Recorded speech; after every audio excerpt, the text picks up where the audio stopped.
Hello, welcome back. We got part 2 of 20 weird things that British people do, and we got through the first part. I'll link that down in the description if you haven't checked it out yet.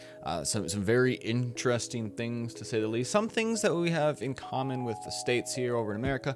You guys will have to let me know in the comments down below what similarities you guys might have with those weird British people over there. But let's get into part 2 here and check out the rest of the final 10 things. I'm gonna get the ears on. Let's get into it.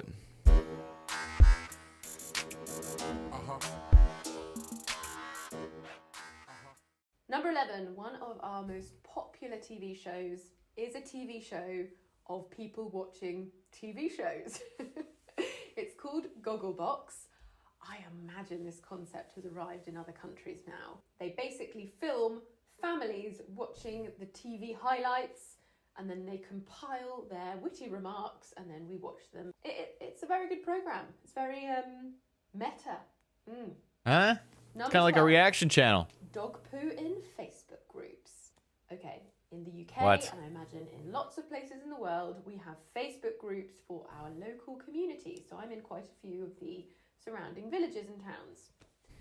And there is a new phenomenon, and it is the people that are getting so frustrated with people not picking up their dog poo, especially if it's on someone's property or on their front lawn. People are taking pictures of the dog poo and posting it in these community groups. And I don't know about you, but I normally check my phone for the first time in the morning when I'm about to take my first bite of breakfast, normally porridge. And to have porridge approaching my mouth, Porridge in villages, seeing a massive dog poo, is just not ideal. And dog poo. People are rebelling against the dog poo posters, and there's just huge. Sounds like a bit of drama with dog poo. Those who want to shame the dog poo leavers and those who want to shame the dog poo posters. It's very complex. Like, how are you gonna know if it's the poo it's absolutely that your dog left? But I also don't want to see it I don't know. all over my Facebook timeline. That's just weird. We know it's a problem. Number 13, drinking in rounds, okay? When we go on a night out with a group of friends, we drink in rounds, which means if there are 5 of us, instead of everyone buying their individual drinks, one person will buy 5 drinks, then the next person will buy 5 drinks. I'm sure many of you are aware of this concept. I'm sure it has a different name. Some people do it, but not others. The very Depends British on the thing group. To do is to shout, "Whose round is it?" when you know exactly whose round it is, and you just are trying to make them actually buy their round, because there are a lot of people who will participate in rounds, wait It's passive aggressive, yeah, and hope that they won't actually have to buy that round, thus escaping with a lot of free drinks. This should be like 7 people. Very annoying. Now, we can be considered quite passive aggressive. So instead of saying, "It's your round, go and buy your round," just shouting, "Whose round is it?" is a much easier way to avoid confrontation. However, he said at university there was one guy who was so bad at buying or paying for his fair share of drinks that they actually grabbed him, marched him to an ATM, a bank, took his card out and forced him to take out the money. Some people are just what we would call here Some good friends. tight. If somebody's tight, they don't like spending a lot of money. Number 14 is we can't always be bothered to use an umbrella. It rains so often that unless it is absolutely pummeling it down, I don't mind getting a bit wet. I remember when I was in Spain, Same, I never use an umbrella. First drop hit anyone's hair, they would whip out their umbrella. Everyone had it, everyone knew the weather. I just never knew how people kept track of whether it was going to rain that day or not, but it was more of a rare occasion there, and it's very, very common here. So I did used to walk into my classrooms soaking wet sometimes, just normal. Number 15, we don't put fridges in the eggs. Wrong. Number 15, we don't always put our eggs in the fridge. I don't know if this is weird for you. We talked about this in the last UK video. Fridges in the eggs. Eggs in the fridge. Seeing eggs in the fridges. I remember some fridges arriving with egg holders. I thought that was so weird. No, I like a nice room temperature egg. Oh yes. Why does that sound like an innuendo? 16. This one goes without saying. We are obsessed with the weather. Even if it's so boring, you know, oh, it's slightly grey and windy today, we will tell you that. It's a bit grey and windy, isn't it? It does change. Isn't that always so the weather? much that it is quite, you know, entertaining. Sometimes we don't have that much in our lives to talk about, so the weather is just a really good one to go for. Number 17. Reminds me of the Midwest a lot. Scone or scone. Okay, this is the conundrum. Huh? Actually, there's a part 2 to this conundrum. Scone. As well. There is a baked good, which I call a scone, but other people call it a scone. And there's a big fight, a big divide in the UK Scone. about whether it is a scone. The E makes the O scone. say O. I don't Scone. want to get involved in that. I'm not going to say scone is wrong, but I do prefer scone. Scone! Damn it! The other part of this conundrum is the order in which you put toppings. Typically, we serve scones or scones with jam and clotted cream. They are absolutely to die for. If you come to the UK, make sure you have an afternoon tea with scones or scones. Now, I always put clotted cream first, then jam, but some people will swear you have to put the jam first, then the clotted cream.